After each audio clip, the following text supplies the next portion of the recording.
Hello, my name is Victoria Rivera and I'm a wellness psychotherapist in New York City, and welcome to Mental Health Wellness Wednesday.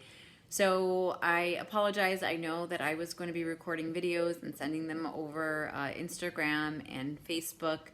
Unfortunately, because of the fast shift in the current events and circumstances, particularly in New York, but all over the world, I really had to sit with myself and take care of myself by engaging in many more self-care practices to take care of myself, to be able to make sure that my family was okay, friends, loved ones, colleagues, patients, my supervisees. So I did get a chance to actually do the recording.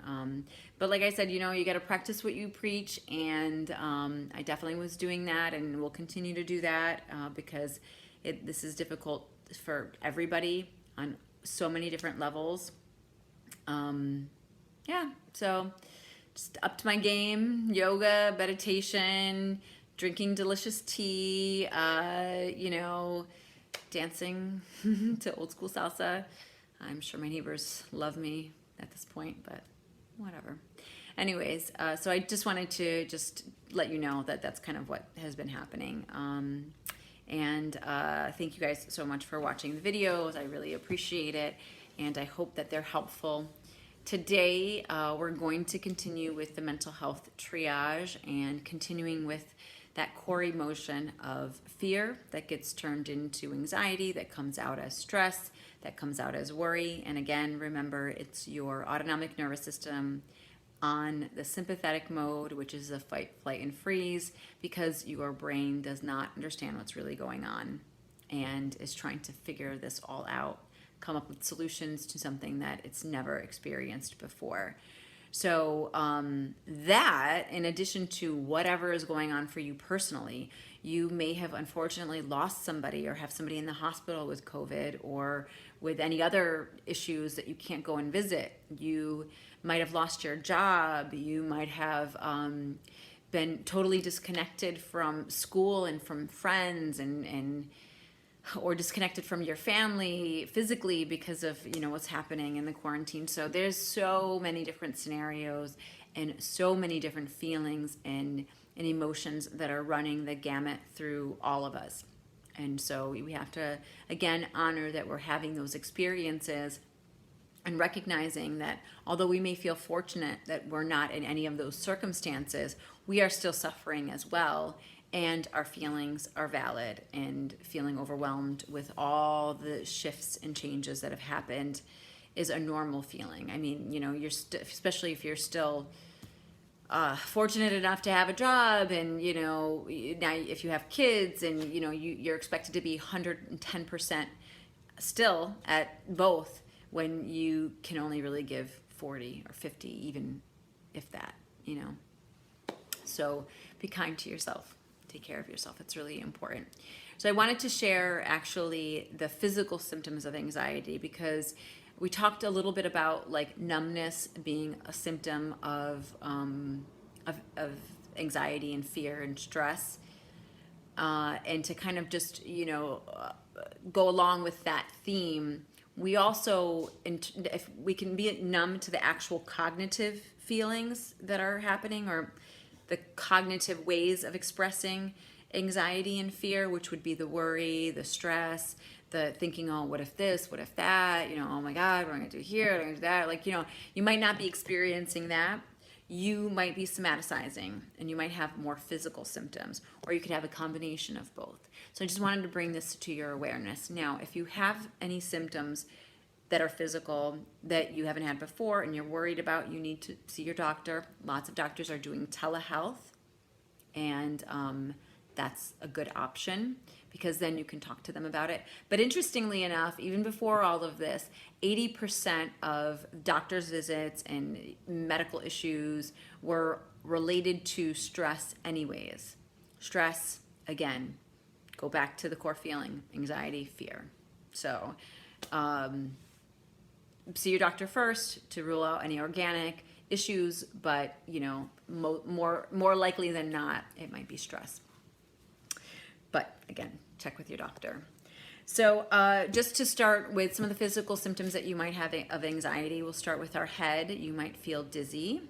You might feel lightheaded. You might have headaches. You might have like these weird burning sensations around your ear and on the top of your head, which could feel very concerning. You can have symptoms with your eyes. You can have an eye twitch, which is very popular. Lots of people have that at times and don't even really know that they're under stress. You can have cloudy vision or tunnel vision. You can have a lump in your throat. You can feel muscle tension and tenseness, particularly in your back, your low back, your upper back, your shoulders, your neck. You can feel chest tightness and like a shortness of breath and heart palpitations. And again, the shortness of breath, heart palpitations, some of those symptoms are scary and you should get those checked out, especially if you haven't had them before. And I know with COVID, shortness of breath is one of the symptoms. So, if you're having that, again, go see your doctor. But it could be related to anxiety and stress.